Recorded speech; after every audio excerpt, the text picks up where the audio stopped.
Hi, Peanut. I'm gonna need you to come with me right now. Look, lady, I'm not interested. Come again.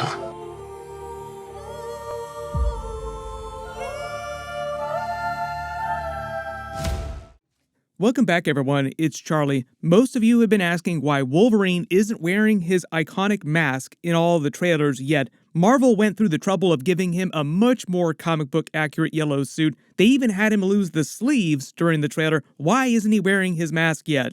And the obvious answer is that he does have his mask in the movie. They're just showing us a very misleading trailer, which has been their thing for pretty much all the Marvel movies since the first Iron Man film. So we'll break it all down and what's going on with his mask, his full suit in the comics, because there's like a whole story behind the suit itself in the movie. Like the suit itself has its own arc.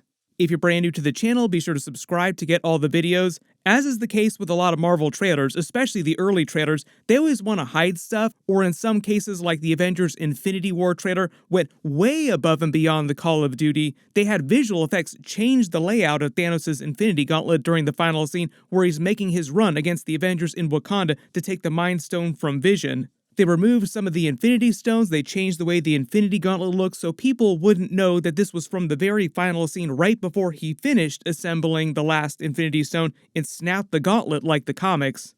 They kind of did the same thing during the Spider-Man No Way Home trailers too. If you remember the whole saga of that, pretty much everybody guessed what was happening in this particular scene right away. There were so many memes after they released this trailer, like very clearly this is supposed to be Andrew Garfield's Spider-Man. He moves right there!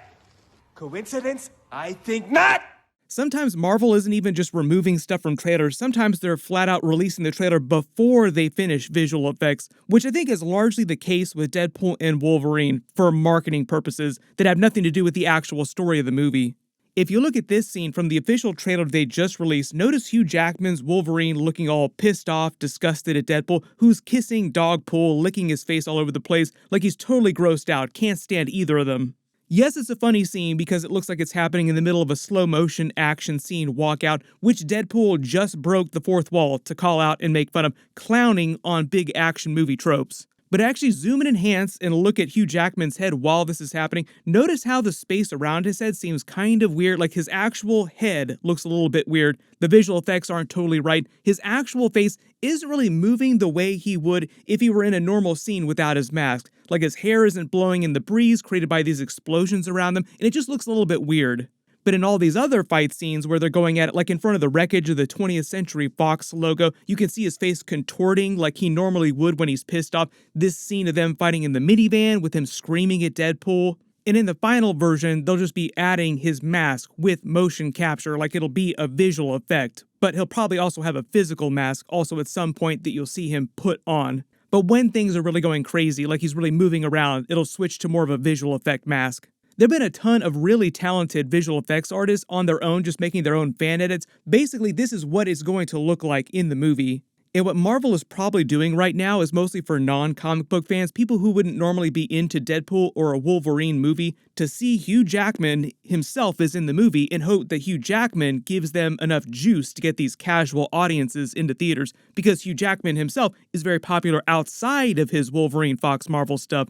Like he brings with him this whole other fan base that has nothing to do with Marvel movies. And Marvel views the full yellow suit from the comics, mask included, like full Wolverine mask, as more of a comic book thing that longtime fans have been waiting to see in an actual movie for a long time. And those hardcore fans, myself included, were going to come see the movie already, no matter what. So like those tickets have already been sold, kind of. They could have gotten away with releasing 0 trailers and just had Ryan Reynolds and Hugh Jackman release one of their non-trailer promos of them clowning on each other in real life, and that would have been enough to let people know there was a Deadpool and Wolverine movie. So bam, tickets purchased, done. You start to see this phenomenon with a lot of other IP or like big fandom-based movies. Usually early on, it's casual fans that they cut those early trailers for. And if you didn't realize, Hugh Jackman isn't just a cameo or a guest star in Deadpool and Wolverine, he's a full-on co-lead, meaning he's pretty much the entire movie. They probably paid him close to $20 million, maybe gave him a cut of the back-end profits too, like Ryan Reynolds gets. I think they even gave him a producer credit on it too, meaning that Hugh Jackman had a say in what the actual story was. He's not just an actor for hire. So Marvel and Disney marketing are doing that thing where they want to get every last bit of juice out of having Hugh Jackman in the movie, which means getting all the non-Marvel fans to see it by showing off Hugh Jackman's actual face as much as possible. Like, look at Hugh Jackman, you can see him there, go see him in the movie. But in the actual movie, like when we're sitting in theaters watching it, they show you the real version where he's actually got his mask on during some of the battles, and you can't see his full face. The other big thing going on here too is that him putting the yellow suit on itself was a huge deal behind the scenes. If you don't remember, there is a whole saga of the X-Men characters specifically wearing their comic book accurate suits or not wearing them during different eras of the movies, going back to the Bryan Singer X-Men films. Way back in the time before time, during the first X-Men 2000 movie, Hugh Jackman said that Bryan Singer absolutely hated the comics, no big surprise there, and wanted to make the movie seem as serious as possible, like serious as a heart attack. You actually go outside in these things? What would you prefer? Yellow spandex? So he banned comic books on set when they were actually filming. Kevin Feige, who was just a lowly associate producer working for Richard Donner and his wife Lauren Shula Donner at the time, went to work on the movie under her. This is him behind the scenes of that X-Men 2000 movie. Look how young he looks. This is how he got his start in Hollywood, being Lauren Shula Donner's assistant. Then he got an associate producer credit on that first X-Men movie. But he was so low on the totem pole at the time, he didn't have any power, he didn't get to talk in any of the meetings, he couldn't give anyone any notes or advice on the movie. But behind the scenes, Hugh Jackman said he actually smuggled him Wolverine comics in his trailer between scenes because at the time, Hugh Jackman had never read any of the comics. He had no idea who the Wolverine character was. He even didn't think that Wolverines actually existed, like the animal wasn't real. It's cool, I mean, looking at wolves, and he goes, why? I said, well, you know, Wolverine, it's like there's something in the mythology. And he goes, no, it's a Wolverine. I said, well, there's no such thing. And he goes, yeah, like go to the zoo. Like that's how little I knew. So Kevin Feige stepped up and helped him with that part. Like, no, there's this long comic book history. This is who the character is. This is what he's like. He actually just referenced this at his big CinemaCon panel for Deadpool and Wolverine, all the Marvel movies, when they released some special footage, which wasn't in the recent trailer. This is Kevin Feige talking about working with Hugh Jackman on that original X-Men movie. There are a couple other behind the scenes of him standing in the background with scenes of Hugh Jackman too. Real big coincidence too, Ke Huy Quan, who was just in the Loki series, or Loki Season 2, was also a stunt coordinator on that original X-Men movie. This is him prepping one of their fight scenes for the Statue of Liberty battle. So the whole idea is while they were making that first big movie, Bryan Singer wanted it to be so serious, he hated the comic book suits, that's why they wrote the line into the movie about the yellow spandex, making fun of them.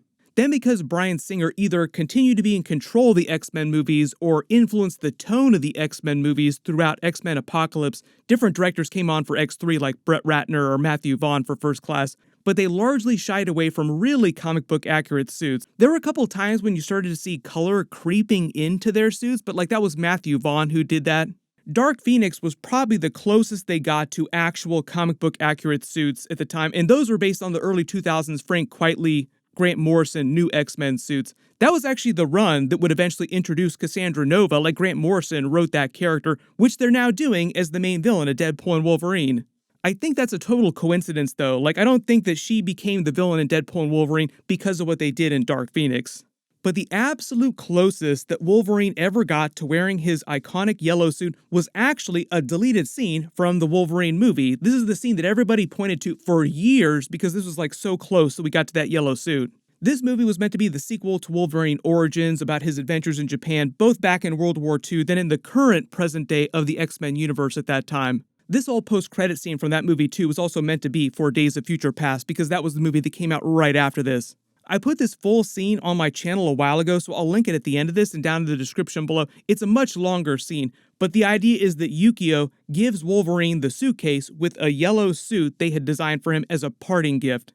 But notice how he looks at it kind of dubious, like he thought that it was kind of ridiculous in the moment that they expected him to wear this.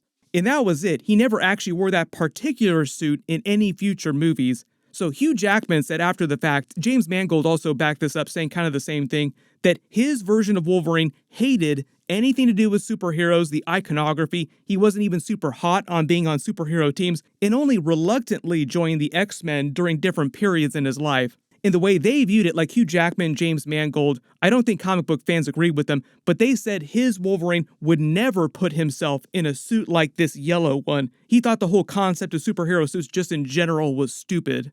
That's also why when James Mangold came back to direct his next sequel to that Wolverine movie, the Logan movie, they specifically included all those scenes of him yelling about X-23's comic books. Within the context of the movie, they were meant to be X-Men comic books written about the real-life adventures of that particular X-Men of that universe when Wolverine was on the team. X-23 believed that all the stories were real, like the comics were meant to be literal retellings of their adventures like biographies, but Wolverine kept dismissing them as a silly fantasy, saying that things didn't really happen the way they did in the real version of events. But then at the end of the movie, they wind up making it to the place that's inside the comics that they speak of, so they also tease the idea there was some element of truth to him wearing his yellow suit. Like maybe Wolverine was lying to her a little because he didn't want to remember after the tragedy that killed everyone, like it was too hard for him to remember. And the funny thing about those actual Wolverine comics they used in the Logan movie is that Fox apparently had a rights issue with actual Marvel comics in real life, so they couldn't use real-life Wolverine or X-Men comics that they sold in stores back in the day. They actually had to have Joe Quesada, who was still working for Marvel Comics at the time, draw them totally new original Marvel X-Men comics, so the ones you see in the movie were never actually sold by Marvel in stores. Those are total fakes Joe Quesada just made for them on the spot. It is totally bizarre. Like, that's how crazy the rights situation were with the X-Men characters a couple years before the big Disney Fox buyout. During the Deadpool and Wolverine movie, they created a whole story behind his yellow suit that you're seeing in the trailers. During the CinemaCon footage, which they did not release online, while they're sitting in the minivan, there's an extended scene of Deadpool making fun of his yellow suit. Deadpool asks Wolverine if the X-Men forced him to dress up like this in the yellow suit. He says he looks like he fought crime for the Los Angeles Rams because of the yellow and blue. But the real story behind the suit is that in his original universe, all of his X-Men team wore comic book accurate suits like this before they died tragically in the event that Wolverine is blamed for on his world. During the trailer, a bunch of different people say that he failed his entire world, he failed his X-Men. The bartender also says he's not welcome anywhere, like everyone kind of hates him on his Earth. He hates himself. So the suit itself serves as a sort of reminder of everything he's lost, all of his past failures, and Deadpool is trying to get him back into the suit to help him out. At some point, though, it seems like he gets the inspirational talk, maybe in this scene too, where he starts to redeem himself by defeating Cassandra Nova with Deadpool, saving the X-Men universe from her. So by the end of the movie, the suit becomes a symbol of his victory, his redemption, and he comes around on it just in general. Looking at the suit doesn't remind him of his past failures anymore. And even within the movie, it looks like there's a little mini arc where the suit starts to get more comic book accurate with him losing the sleeves, even though I know people were asking him to keep the shoulder pads like Wolverine from X-Men 97. Just because they're not done with visual effects, do not be surprised if there's some more changes that they make to a lot of these scenes that we're seeing in these early trailers. There's a whole bunch of stuff coming up. My X-Men 97 Episode 8 video will post in a couple days after they release it. Be sure to enable alerts for my channel so you don't miss that. Everybody click here for all my Deadpool and Wolverine trailer videos, and click here to watch that full Wolverine yellow suit deleted scene. Thank you so much for watching, and I'll see you guys in the next one.